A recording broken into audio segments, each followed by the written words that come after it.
Welcome to the Y Podcast. where we discuss mindful learning in the virtual space. And today we're so happy to have our special guest and elite educator, Faith Graham, with us. Hi, Hi. Faith. Hi, Faith. Hi, thank you for having me. Oh my gosh. And I'm going to go ahead and introduce you. Um, this was written by one of our fellow elite educators. Elite Academic Academy is incredibly lucky to have Faith as an educator. Observing her instruction, which I recommend you do if you have the opportunity to, it becomes apparent that Faith empowers students to take control of their learning in practical and meaningful ways that inspire real growth and maturity. It is a pleasure collaborating with her professionally because she brings creativity, humor, and wisdom to her teams and projects, often using her knack for asking challenging questions and considering multiple viewpoints to make sure that our goals match the dynamic context of our classrooms. Faith is an educator that is pushing elite forward. And that was written by our very own Nolan Hutton. Aw, Nolan, you're making me cry. That was so nice. Oh, you're amazing. You're amazing. You are amazing. On that note, Faith, can you tell us about your journey here to Elite into the virtual space? Yeah, I kind of bounced around a little here, a little there. I'm from Washington, went to school in Illinois, moved out to California. I taught down in San Marcos for a bit, fifth grade, and then I taught in person at a charter school in Lake Elsinore. And I ended up moving out of Lake Elsinore and I applied for the virtual space here because I thought it'd be so cool, a different dynamic. At the school I worked at in San Diego, we were hybrid because of COVID. But it was pretty cool. We had Mondays online, Tuesdays, Thursdays. I had half of my class in person, Wednesdays, Friday, the other half. So I thought it would be cool to kind of dive into that full virtual zone. I never felt like I had enough time to really dive deep into that tech aspect. And I loved what Elite stood for. We're able to service so many more students in a more diverse way. So, jumped right in. Thankfully, they gave me a job.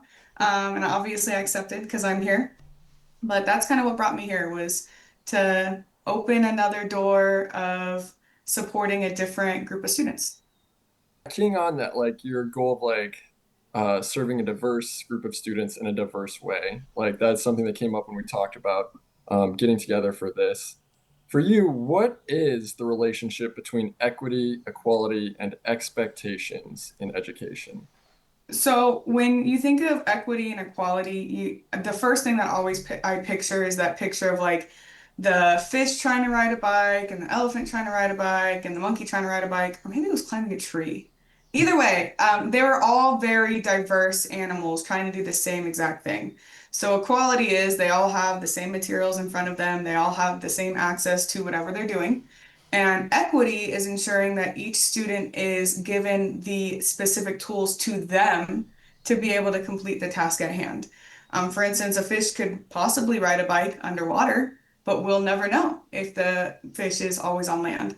And I always equate that to students whose first language is not English. I was honored to work with English language learners at my previous charter school, and there was a student that I had, Gabriella, who spoke no English at all and I spoke no Spanish at all.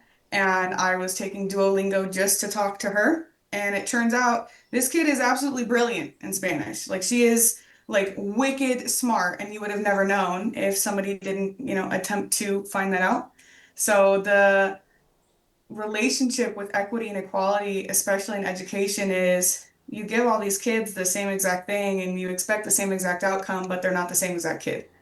And it's important to know that, to hold them to a standard. Yes, the bar risen for every single student, but you can't expect them to reach that bar if they can't even stand up to touch it. Okay, I have a follow-up question to that. So I've got two questions. How do you approach that and not feel overwhelmed? I mean, you've got a class size of so much, and now you're like, okay, we all have the same things. How do you approach getting that equality piece without feeling like you're drowning in a lot of, because you got a lot of students?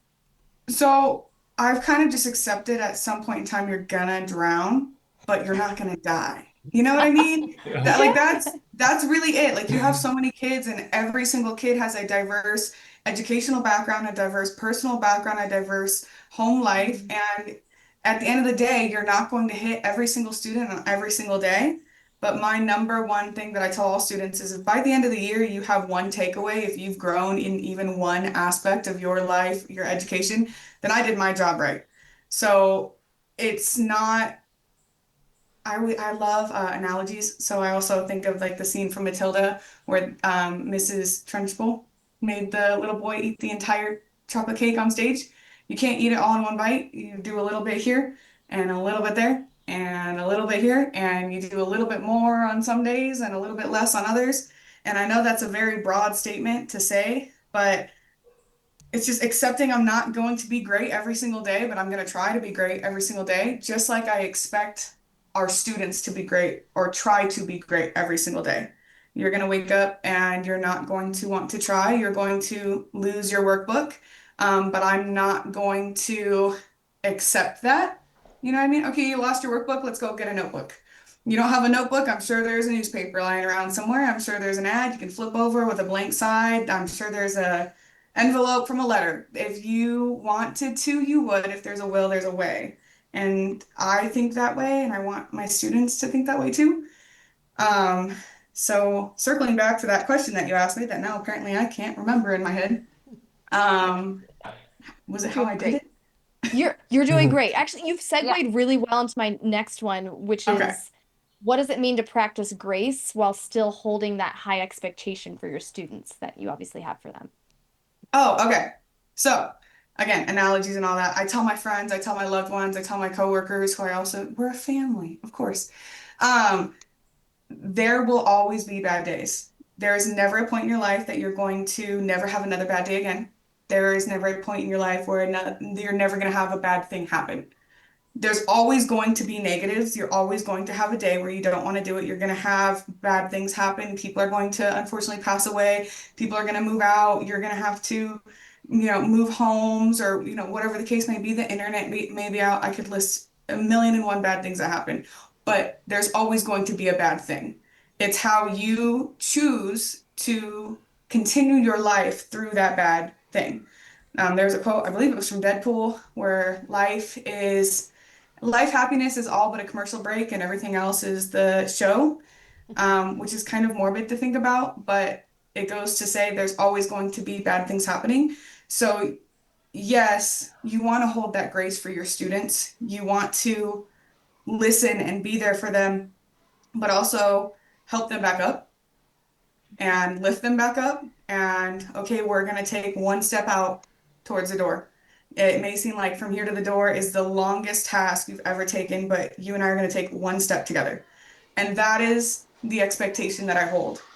You're going to have bad days and bad things are going to happen, and you're going to be sad and you're going to be angry and you're going to be hurt and you're a child and you're going through a million and one emotions. But that doesn't mean that we stop moving. That doesn't mean that we don't at least submit half of our vocabulary words. It doesn't mean that we can't at least log on to our Zoom session. That doesn't mean you can't email your teacher and let them know, hey, this just happened. I need a minute, but I will come back to it. So that's the standard. You can sit down, you can lay down, but we're not going to stay there. And I'm not going to excuse an entire week's worth of work because of one bad day. I'm not going to leave you high and dry. We can sit down and do it together. But just because it's a bad day or a bad moment or something bad happened in our lives doesn't negate the fact that, unfortunately, as much as it hurts to hear it, it does go on. And when you eventually get back to it, that week of work, that 2 weeks of work, that month of work that you haven't done, the classes you haven't gone to, the teachers you haven't talked to, the friends you haven't replied to, they're still going to be there. And it's going to be way worse to have to shovel all of that out a week from now, 2 weeks from now, than I tripped a little, but I'm going to keep going. So I Thank have a you. question for you about resilience, but I feel like you're already answering it in all of what you're saying. So throwing that term resilience out there, do you have anything more to say about how you are helping students to build resilience? But I do feel like you're already answering this Oh very man, thoroughly. kids are Yeah. tough. They're so tough. Yeah. Like they are soft. Okay, they'll act tough. Don't get me wrong. They'll act way tougher than they are, and they're little softies on the inside. But they're way tougher than we give them credit for. They are way smarter. They are more capable of things than we give them credit for. And I think that, and I can't speak for everyone in the world, obviously. I can't speak for all educators, but I've come across people who tiptoe around kids because they're so worried that they're going to break them, that they're these fragile little eggs, and they're worried that they're going to be the people who traumatize them, or they're going to be that one bad teacher that that kid remembers. And I promise you, if you are not over here being Mrs. Trunchbull, making them eat a whole cake on the stage, they're not going to go, man, that teacher was just such a horrible teacher for making me turn in my homework. Man, they were horrible because they called my mom because I didn't show up to Zoom, or they're calling my grandma because my mom's not answering. Like, you're not going to be that person unless you're obviously like being directly negative to them. They are resilient kids, and they also are very smart in learning that if they can get a day of work excused, they can get a week of work excused. If they can get this live session excused, they can get the next live session excused. And I don't think they're doing it maliciously. I don't think, I think 99% of kids are not malicious people at all. They're people, even if they're kids. Um, but if you hold them to a higher standard, even if they require accommodations, even if they are going through such a difficult time in their life, I promise you, you will not break them. They will come out 20 times stronger, and they will probably look back at you and go, I am so happy that that teacher held me accountable because I would be here rather than here. Faith, Yeah. in preparing for this discussion, you stated consistency and compassion are not opposites. Can you tell us more about Oh, that? yeah. You can sit there and love a kid and listen to them and tell them, I hear you. I hear what you were going through, and give them that compassion that kids yearn for. They just want to be heard. They, even if they don't want to talk, they just want to be heard. They want to know that somebody's listening. Not because, okay, I'm listening to get you to do your work. Um, you can give them that compassion while also being that rock in their life. You can give them that compassion and also be that consistent person. You can, hey, I know that you slept really bad last night. Like, you don't live in a good neighborhood. It was really loud outside. Like, I feel you, buddy. But you're also 15 minutes late to our meeting. And our meeting was at 11 o'clock because I know that you like to sleep in. So, yeah, I feel you. I really do. But it was at 11 o'clock, and you hold them accountable. So consistency in your compassion, and also compassion in your consistency, but also holding them to that standard, letting them, that's the whole thing, is holding them accountable. I It's hard enough holding, parents accountable to teach their kids. It's hard enough getting them on the phone, getting them on conferences, getting work samples in, getting learning logs signed, getting them to buy into the program and actually homeschool their kids, right? Now you're trying to parent and teach a kid on camera while also holding them accountable. The accountability piece slips through, right? It does. And it's hard for teachers to admit it, where it's like, it's just easier to excuse these work than to sit down and be that consistent person. Man, I have 30 minutes more meetings a week now because I have to meet with this kid. That is consistency. And that also is compassion. I care. I love you, kiddo. I understand you're going through something, but I'm going to be here whether you are mad at me. I'm going to call your mom whether it upsets you. I'm going to be here and love you, but I'm also not going to let you stay down. And that's where those two go hand in hand. Yeah, I think that's so huge. I keep thinking about the science of mattering that we talked about at that professional development.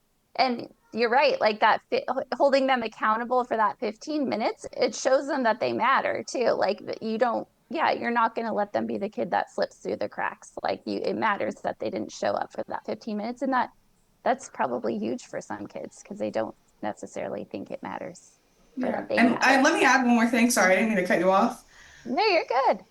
I like you, every person, the majority of teachers that come into education do it because they love what they do. And they do it because they have a heart for these kids. Okay.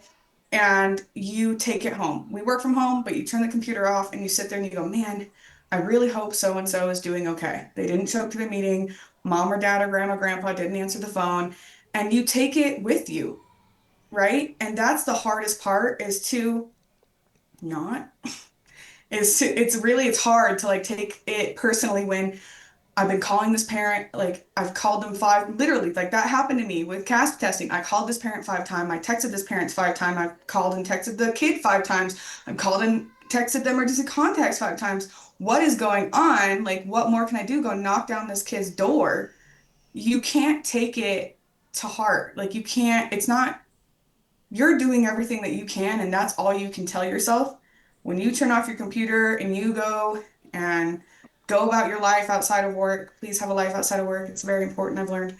That you can't take that with you because you cannot out teach bad parenting and you cannot give someone or a student, in this case, you cannot give a student all of the love that they need in their life. You can only give them what you can give them. So don't stress yourself out. If you do everything that you can and you love them and you hold them accountable, don't get off the phone and go, oh, I'm so angry. Like I set these meetings and they're just not showing up and it's a waste of my time. No, it's not. Because that time was allocated whether that kid showed up or not. That was that kid's time. And if they weren't there, they weren't there. But it's not a waste of time. You held the space was there, and that's all you need to do. It's like you have to So, hold that consistency and compassion for yourself as well. yes. I love that. That was beautiful. So you've talked about it like so eloquently, but those high expectations, right? And you've talked about how when you hold those high expectations, even when there's challenges, whether they're learning challenges, logistical challenges, environmental challenges, emotional challenges, whatever they're facing, you keep holding those high expectations. And you mentioned like, hey, they're going to look back and they're going to be like here instead of here, which is really powerful for them. But I see in your kids, like watching your kids, your students, and the way they interact and the way they carry themselves, it's more than just them being successful academically, not getting behind. What else do you see like your role as being that rock that supports them, but is also the rock? Like, what else do you think it does for them beyond the classroom, outside the classroom? So I have a lot of athletes, and I'm not just going to relate this to athletics because that's just a big part of my life. I will also give you another example. But I have a lot of athletes on my roster, and the biggest thing, I have a lot of baseball players too. And they all want to play for the Dodgers. They all want to play for the Dodgers. Oh my gosh. And I believe that they all will. One day we will have a full elite team of Dodger baseball players. I hold that dear in my heart. But I let them know if you're not showing up to practice, you really think that your coach is going to put you in. You really think that your coach is going to let you play. If you were on the Dodgers starting team, if you did not go to practice, do you think they would let you start? Okay. Now, what about the ones getting extra workouts in? What about the ones not just going to practice and doing the bare minimum? What about the ones that are following a nutrition plan? What about the ones who are watching other teams' plays and games and practices? Actually, I think it's illegal to watch other practices, but we're not going to talk about that. What about those kids or those adults? Do you think that they're gonna be able to start? Yeah. Do you think that they're the best of the best? Absolutely. So relating that to your academics, okay, that's hard. Like practice, I don't want to do my homework. The test is the game. I don't even want to take the test. What about when you want to go to college to play baseball and you're not hitting your reading goals and you're not doing your homework and you just missed 6 weeks of class and you're about to go to high school next year and you're now having to take eighth grade English in your freshman year and now you have to take extra summer classes and that's correlating with your baseball practices. Am I getting too far ahead in the timeline for you? Like they care about your academics. And I just had this with one of my students who wanted to go to this private school for baseball where the school said, no, you are not meeting your goals that we can see. So I had to send them all the information. You are not putting in the work. We can see that in your grades and your missing assignments. And it was a hard reality check for them because it's like, oh, I wanted to play baseball. And now I can't do that because I didn't do my schoolwork. So that's like relating it outside where that kind of kicked him in a high gear. And, now we meet all the time and it really got through to him. Sometimes that's the other thing too. You got to let them have the hard truth hit them. You don't have to be the one hitting them with the hard truth. You don't have to be the one failing them in a class or not accepting them into the private high school they wanted to, or you don't have to be the bad guy. Life will inevitably, your actions have consequences. It's like the prize of the game. You didn't do the work. This is where it gets you. But that's the negative side of things. On the positive side, outside of sports, I have kids who, and I may cry, very emotional person right now, so sorry, who were so afraid of being independent to submit an assignment. And I know going back to academics, they are terrified to do anything on their own. They don't want to feed the dog on their own. They don't want to do the dishes on their own. They don't want to walk the dog on their own. They don't want to go to the mailbox and get the mail by themselves. They're terrified to be wrong. They're terrified to do something incorrectly. So they would rather do nothing. And when you instill that confidence of get it wrong on the test, get it wrong on the worksheet, but do it. Get it. Okay, we got it wrong. How do we find out the right solution? We got it wrong. Now what? Well, we're not dead. And that's correlating to their lives. My kiddo, he is independent enough to want his own desk in his own bedroom because he does not feel like he has to work right next to mom. And this was his choice. It wasn't like you have to sit here and do your work next to me. It was, I want to sit next to mom because I can't do my work without mom. And now it's, I want a desk in my room because I know I can. And he comes to my check-ins 3 times a week, and it's literally just, how you doing? Cool. Do you need my help with anything? No, you just want to share your screen while you work? I love it. And he can even be accountable of, yeah, I have 5 missing assignments in math because I got really overwhelmed and I got this wrong and I stopped, but I'm going to do it right now. Okay, cool. And that correlated to his own life because now he's independently doing it in his room. He didn't need mom to tell him. He can independently take the dog out now and not be worried that he's going to somehow drop the leash that he wraps around his wrist like 3 times. So it builds the confidence in being okay to just live. And if you get something wrong, if you do something wrong, obviously unintentionally, don't just step into the road. You know what I mean? It's okay because you're not stuck. We're not dead. We can find the solution. And that's what it's instilling in them. You can be wrong, but we're not going to just stay in the same spot forever. We're going to take a step towards the mailbox. We're going to take a step and move our desk a little farther than mom so she can breathe. You know, we're going to take a step to be on the Dodgers baseball team, but you're going to keep moving and you're going to hold yourself accountable eventually. But until you can, I have no problem doing it for you. Wow, that was a very powerful Mm-hmm. example of the importance of resilience, right? Establishing resilience in our kids. Like, yeah, and not, yeah, walking on eggshells and creating like a safety net around them. Wow, Yeah, there's it's so many intense. systems in education that like set up Yeah. like a binary, you're wrong, you're right, and it's like that becomes ingrained in our culture and our kids, and it's so wonderful to see like an educator like emphasize it's the process, right? Life is a continual set of processes that we engage in, and we're always evolving, right? It's dynamic. It's not yes, no, like true, false, right? It's like how can I do a little bit better each day? Exactly. I feel like you're also consistently revealing to them their why. Like they're figuring out their why as they're being consistent with you in their classes. Thank you. That's the I goal. think it's brilliant to make a space where mistakes are almost expected. You're like, yeah, it's gonna have bad days are gonna be there, and you're just kind of upfront with it. Like, it's gonna happen, and I'm gonna support you, but we're gonna move forward. And when you go in with that kind of mindset, gosh, there's no telling what they're gonna learn through a mistake. Just it's beautiful. Thank you. Well, that brings us to what is your why? Oh, man. In what way? What aspect? There's a lot of follow-up questions to that question. What is your why? We like to leave Um, it vague, you know? no, I love it. I do. I would never expect somebody else to do something that I don't expect me to do, at least every day. My why do I try? Why am I here? That's a good question. Why am I here? That's for another day. That's a different Um, podcast. that's a different podcast. Yeah. I I don't know. I want to be the best me that I can be. I'm never in competition with anybody else. I explained this to Mrs. Jackson. I love her to death. I'm never in competition with anybody else. I'm in competition with myself. So if you ever think that you and I are going to head and, we're competing for something or I'm trying to be better than you, I promise you, like, I wish you all the best and all the goodwill. Um, but I'm not competing against you. I'm competing against me from yesterday. I'm competing against me from this morning. I want to be the best me that I can be. And some days I lose my why. I lay in bed and I'm like, I don't want to give up, or I don't want to get up. I don't want to give up Hmm. either. But it's that same, I got to be better than yesterday. Because if I stand in one spot, then I'm wasting what my parents fought for me, what my grandparents fought for me.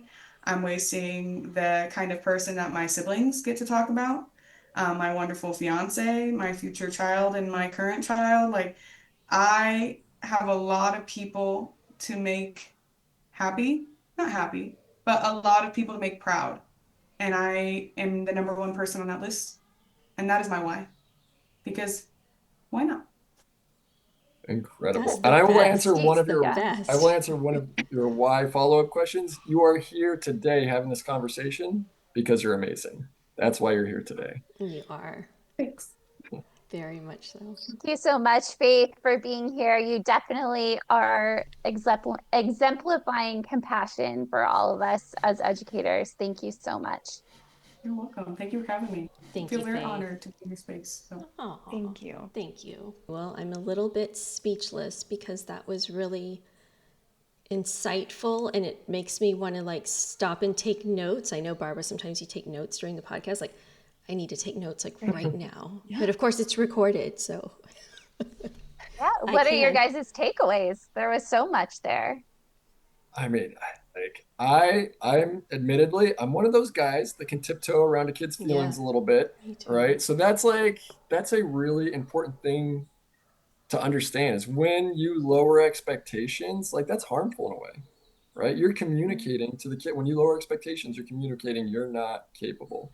And just like Faith was talking about, they're smart. They They, hear that even yeah. if they don't like directly consciously think like, oh, he's saying I can't do this. It's in there, like it's in there, and they can perceive like, oh, like he doesn't think I can handle this. So there's a difference, I think, between being sensitive, like she was saying, you can be sensitive, but sometimes the sensitive thing to do is like to also let them know, like, yeah, you're struggling, but you're capable, even when you're Right. struggling.